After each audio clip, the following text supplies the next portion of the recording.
Hello student, Shrimati मोहरी देवी तापड़िया कन्या महाविद्यालय के इस यूट्यूब चैनल पर आप सभी का फिर से स्वागत है। आज का जो मेरा टॉपिक है वो है वायु प्रदूषण के बारे में।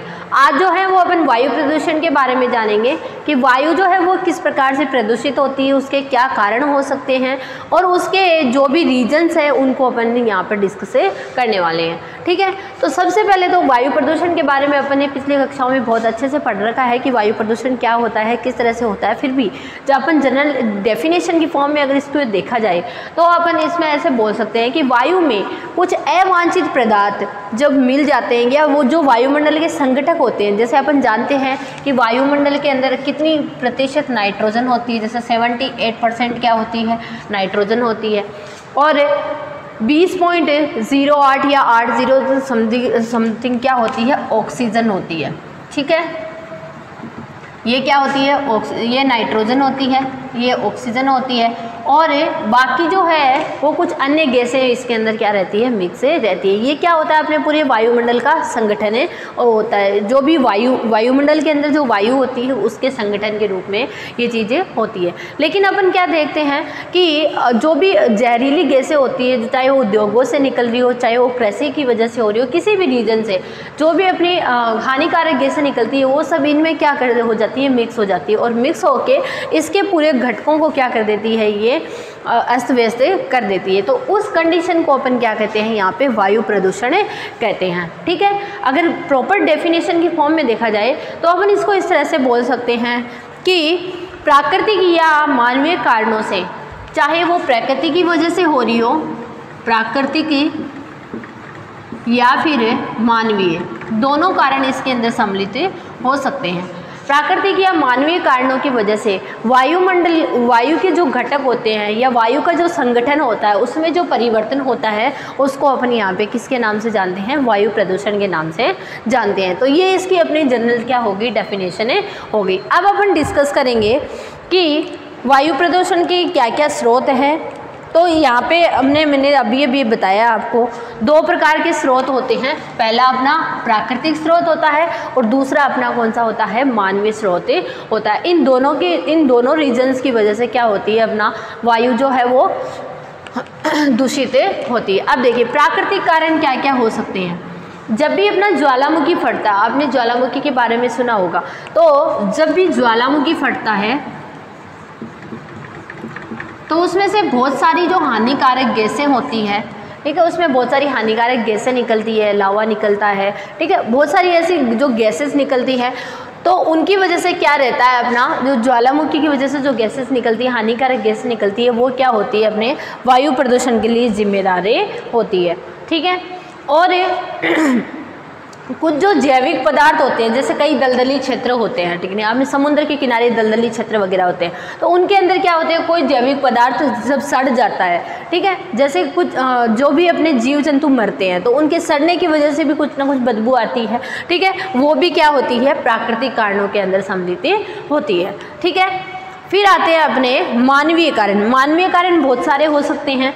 मानवीय कारण में मुख्य तो अपन क्या पढ़ते हैं यहाँ पे, वनों का विनाश, वनों का नष्ट होना या वनोन्मूलन कह सकते हैं अपन, वनों का विनाश होना, परिवहन कह सकते हैं, उद्योग कह सकते हैं, कृषि कह सकते हैं, और भी बहुत सारे कारण होते हैं। ठीक है, कृषि है होगी, ठीक है, घरेलू स्रोत, घर में भी अपना बहुत सारा कचरा निकलता है, उनकी वजह से क्या होती है, अपनी वायु जो है वो दूषित हो सकती है। ठीक है, ऐसे कई रीजन्स होते हैं जिनकी वजह से, यहाँ घरेलू कार्य कह दो, ठीक है, ताप बिजली घर है, रेडियो धर्मिता है, खनन है, ये सब क्या होते हैं, ये सारे मानवीय कारण होते हैं। ठीक है, दो प्रकार के कारक पढ़े हैं अपने, कौन कौन से, एक तो प्राकृतिक होता है, दूसरा क्या होता है, मानवीय कारक होता है। प्राकृतिक कारकों में ज्वालामुखी है, कुछ पदार्थों के सड़ने की वजह से होता है, तो ये प्रकृति की वजह से होता है। और ये क्या होती है, इसमें मानव के द्वारा जो गठित घटनाएं होती है उनकी वजह से क्या होता है, वायु का क्या होता है, प्रदूषण होता है। तो ये दोनों घटक इसमें सम्मिलित है। अब इनके कुछ घटकों को कुछ और डिवाइडेशन भी इसमें किया गया है, वो इनके वायु प्रदूषक की बात आती है, ठीक है। अब वायु प्रदूषक जो गैसें होती है उनको ऊपर डिस्कस करेंगे, वो किस तरह से डिवाइड हो सकती है।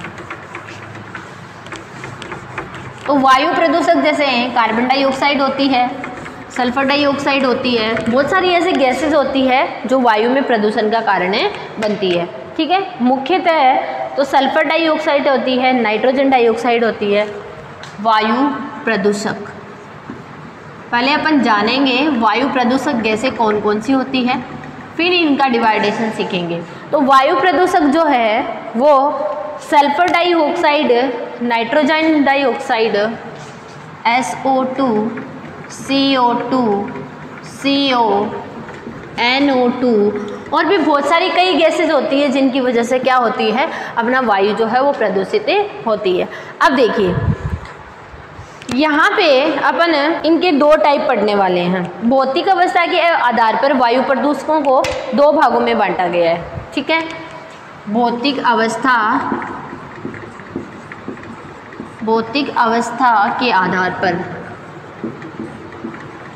भौतिक अवस्था के आधार पर ये दो टाइप के होते हैं वायु प्रदूषक। फर्स्ट टाइप होता है गैसीय अवस्था, या अपन इसको कह सकते हैं गैसीय वायु प्रदूषक, और दूसरे होते हैं कणीय वायु प्रदूषक। गैसीय वायु प्रदूषक और दूसरे होते हैं कणीय वायु प्रदूषक। अब देखिए इनके अंदर क्या डिफरेंस होता है।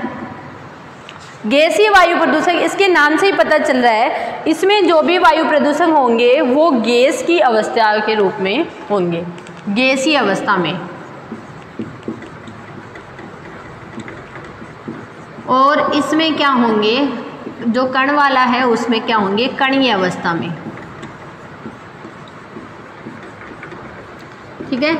ये हो गया दोनों में डिफरेंस। गैसीय जैसे सल्फर डाइऑक्साइड एक गैस है, कार्बन डाइऑक्साइड गैस है, कार्बन मोनोऑक्साइड, नाइट्रोजन डाइऑक्साइड, ये सब क्या है, अपने गैसीय वायु प्रदूषक है। अब अपन देखेंगे कणीय वायु प्रदूषक।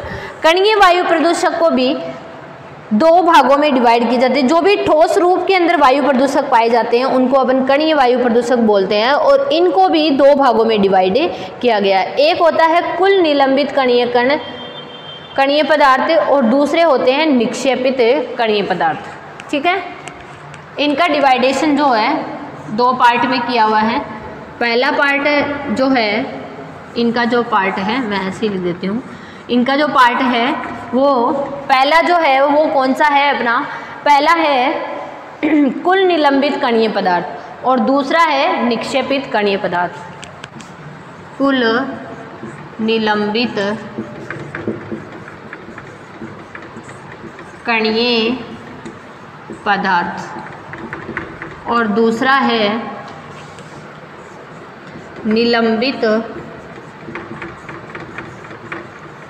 निलंबित कह दो, निष्कासित कह दो, ठीक है, किसी भी तरह से बोला जाता है। निलंबित कणीय, निलंबित कह दो, निक्षेपित कह दो, ठीक है। यहाँ पर एक और वर्ड नाम यूज ले सकते हैं, निक्षेपित कणीय पदार्थ। अब देखो इन दोनों में किस तरह से डिफरेंस होता है उसको अपन देख लेते हैं। इन दोनों में डिफरेंस ये रहता है, इनके आकार के आधार पर बांटा गया है इनको, ठीक है। आकार के आधार पर जो 10 माइक्रोन से क्या होते हैं, छोटे होते हैं, 10 माइक्रोन या 10 माइक्रोन से छोटे होते हैं, उसको तो कुल निलंबित कणीय पदार्थ में रखा गया है। लिख देती हूँ, 10 माइक्रोन या इससे छोटा कण। माइक्रोन कणों की जो मोटाई है उनको मापने की एक वो होती है इकाई। तो 10 माइक्रोन या इससे छोटा होता है तो वो तो होता है कुल निलंबित कणीय पदार्थ के अंतर्गत आता है, ठीक है। और निक्षेपित में क्या हो जाता है, 10 माइक्रोन से बड़ा, 10 माइक्रोन से बड़ा, ठीक है। 10 माइक्रोन से बड़े जो भी कण होंगे वो किस में सम्मिलित होंगे, निक्षेपित कणीय पदार्थों में सम्मिलित होते हैं, ठीक है। इस तरह से अपने जो अपने वायु प्रदूषक है उनका इजीली यहाँ पर डिवाइडेशन है कर सकते हैं, ठीक है। तो ये अपना वायु प्रदूषण के बारे में कुछ जनरल सा इंट्रोडक्शन था, जिसमें इसकी डेफिनेशन को अपन ने देखा है और इसके प्रदूषकों के बारे में अपन ने जानकारी ली है, ठीक है। तो आज के इस वीडियो को आप ध्यान से देखिएगा और कुछ नहीं समझ में आता तो शेयर कीजिएगा। Thank you so much.